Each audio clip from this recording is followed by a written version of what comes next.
Can I contribute to a spousal TSP account, but with my income? If you've ever wondered that or questions about how your TSP works from a contribution standpoint, then stay tuned for this episode of the FERS Federal Fact Check.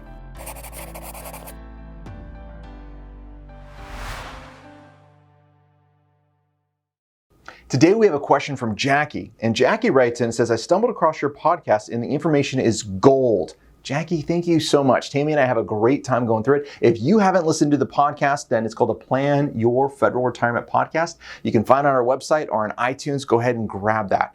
Thank you. No, Jackie, thank you for this. I am 45 and 15 years away from retirement. This year, I will maximize my TSP, half Roth and half traditional. Good planning on that one.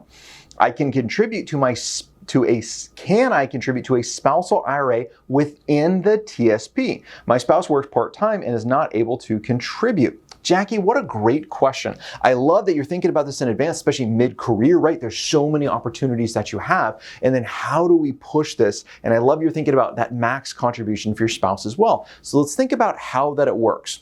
Well, a couple of things. The TSP account is an employer-sponsored account.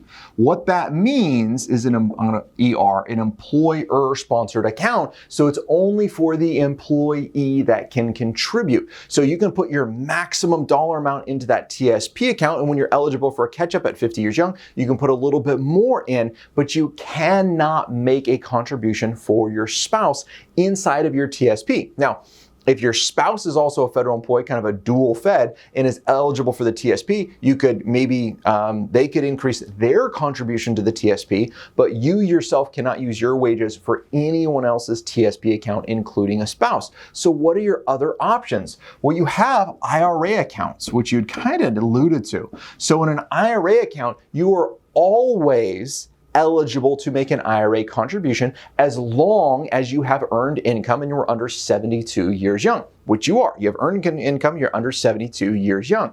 So you can make a contribution for yourself.